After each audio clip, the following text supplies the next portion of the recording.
Hello అండి, అందరికి welcome back to our channel. అందరు ఎలా ఉన్నారు? బాగున్నారా? ఆగండి ముందుగా అందరికి హ్యాపీ సంక్రాంతి అండి. యాక్చువల్గా నేను సంక్రాంతి రోజు ఎప్పుడు పోస్ట్ చేయాల్సింది, బట్ మా అమ్మ వాళ్ళ ఇంటి దగ్గరికి వచ్చాను కదా, నాకు లిటరల్లీ సిగ్నలే ఉండదు. అసలు మొబైల్ ఇంకా స్విచ్ ఆఫ్ అనుకోండి, అసలు అట్లీస్ట్ కాల్స్ కూడా, నార్మల్ మెసేజ్ కూడా సెండ్ కాదు, అట్లుంటది. మళ్ళీ అందులో సంక్రాంతి పండుగ అంటే ఇక క్లీనింగ్, వంటలు, మామూలు వడావిడ చాలా హడావిడి ఉంటది కాబట్టి అందుకే నేను ఏది పోస్ట్ చేయలేకపోయాను. అందులోనూ మారేను ఇంకా మా బావ వచ్చాడు కదా, కొంచెం ప్రశాంతంగా గడుపుదాం, వీడియోలో హడావిడి లేదు, ఏ హడావిడి లేదు, కొంచెం ప్రశాంతంగా బతుకుదాం అని చెప్పి ఇంకా నేను ఏ హడావిడి చేయకుండా నార్మల్ గా ముగ్గు కూడా ఎప్పుడైనా ప్లాన్ చేసుకుని వేసుకుంటుండే, సరే ప్లానింగ్ కూడా లేదు. ఇంకా ముగ్గు దగ్గరకు వచ్చినాక యూట్యూబ్ లో చూసుకుంటూ ఆ తిప్పుడు ముగ్గు అయితే వేసాను. నా తిప్పుడు ముగ్గు అప్పుడే చూసి అప్పుడే వేసేసాను కదా, ఎలా ఉందో మీరే కామెంట్ చేసి చెప్పండి. లిటరల్లీ మా అమ్మకి అయితే నేను వేసిన ముగ్గుల కన్నా పక్కలు వేసిన ముగ్గులే నస్తాయి. నేను ఎంత మంచి చేసినా నచ్చాయి. అరే వాళ్ళు అదే ఇది అదే బాగుంది, నా ముగ్గు బాగుందని మా అమ్మ ఎప్పుడూ చెప్పదు. ఇంతవరకు నిజంగా నేను చిన్నప్పటి నుంచి చేస్తున్నాం కానీ మా ముగ్గు బాగుందని ఎప్పుడు చెప్పది, వేరే వాళ్ళది బాగుందనే చెప్తుంది. మీ అమ్మలు కూడా ఇట్లా చేస్తారా? తప్పకుండా కామెంట్ చేయండి. ఇక ఇంకా నార్మల్ గా చికెన్, మటన్, బజ్జీలు అవి ఉంటాయి కదా, అవన్నీ తినేసి ఇంకా 12 అవుతుంది అనుకుంటా. అప్పుడు 12 కి పైన వచ్చి కాసేపు పతంగులు అయితే ఎగిరేస్తున్నారు. మారియన్ ఎగ్జైటెడ్ గా ఉన్నాడు అనమాట. సో అందుకని చెప్పి ఇంకా కాసేపు అలా ఎండలు అయితే ఎగిరేసినాము. ఎండాకాలం వచ్చినట్టే ఎండ కొడుతుంది కదా, ఆ రోజు మీ పండుగ రోజు మీ ఇంటి దగ్గర ఇలానే ఎండగొట్టిందా? Comment below. And before day నా కొంచెం చినుకులు కూడా వచ్చినాయి కదా, తప్పకుండా కామెంట్ చేయండి.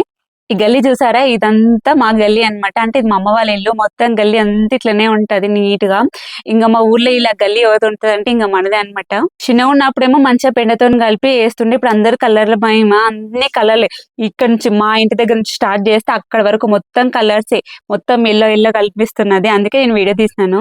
మరి మీరు చెప్పండి, ఈ సంక్రాంతికి మీరు ఎలా సెలబ్రేషన్ చేసుకున్నారో కామెంట్ చేయండి. మన సైడ్ కన్నా మా తెలంగాణలో ఈ సంక్రాంతి రోజు, అంటే ఇది రోజు గురువారం రోజు మాత్రమే సెలబ్రేషన్ చేసుకుంటారు. అంటే తినడం, తాగడం అలాంటివి ఉంటాయి. కానీ ఆంధ్ర సైడ్ బాగా సెలబ్రేషన్ చేసుకుంటారు కదా, శ్రీకాకుళం, గోదావరి సైడ్.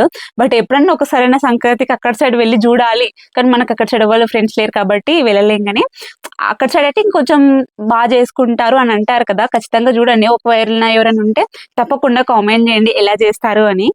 నాకు ఒకదానికి పండుగ రోజు బాగా నిద్రమబ్బు వస్తుంది, లేకపోతే మీకు కూడా వస్తుంది అట్లనే, తప్పకుండా కామెంట్ చేయండి. నిజంగా పనంతా వేస్తామా, పనంతా వేసినాక తింటామా, ఇంకా తర్వాత ఏం పని చేయకపోతే మొత్తం కళ్ళనే మూసుకోతే. నేనైతే ఫుల్ అడుకున్నా, నిజంగా పడుకున్నా అంటే ఒక 2 hours అట్లా పండుకొని ఇంకా లేచి ఇక చూసిన నా ముఖం ఎట్లా అయిపోయిందో. మంచిగా వండుకొని లేచిన, ఇంకా లేచి ఉబ్బరిస్తుంది, మళ్ళీ లేచినాక ఉబ్బరిస్తుంది అని చెప్పి మళ్ళీ స్నానం చేసి ఇంకా ఈవినింగ్ టైం చెల్లకపోదామని చెప్పి మళ్ళీ కొద్దిగా పూరి అలా కడుపులో వేసేసుకొని ఇంకా చెల్లకైతే వెళ్ళిపోయాము. నేను చిన్నగా ఉన్నప్పుడు ఒక తట్టలో ఒక 2-3 పూలు వేసి మోయిపో అని చెప్పి మా నాన్న వీటిని అయితే మోపిస్తుండే. బట్ ఎక్కువ పని అయితే ఏమి చెప్పలేదు మా అమ్మ వాళ్ళు. బట్ ఇలా చిన్న పనులు అయితే చేస్తుంటే మేము అవన్నీ గుర్తొస్తాయి నిజంగా ఇట్లా చేనులోకి వచ్చినప్పల్లా. ఈ సంక్రాంతిని మీరు ఎలా సెలబ్రేషన్ చేసుకున్నారనే తప్పకుండా కామెంట్ చేయండి. అండ్ మీరు ఏ విలేజ్ కూడా తప్పకుండా కామెంట్ చేయండి, ఎందుకంటే నా వీడియోలు ఎక్కడి వరకు వెళ్తున్నాయి అంటే ఎంతమందికి రీచ్ అవుతుంది నేను తెలుసుకోవాలనుకుంటున్నాను. ఫోర్స్ అయితే ఏం లేదు, మీకు టైం ఉంటే తప్పకుండా కామెంట్ చేయండి. ఇక ఈ వీడియోకి అయితే ఇంతేనండి, నెక్స్ట్ లో మళ్ళీ కలుద్దాం. అంతవరకు take care, bye, see you all. Thanks for watching, bye bye.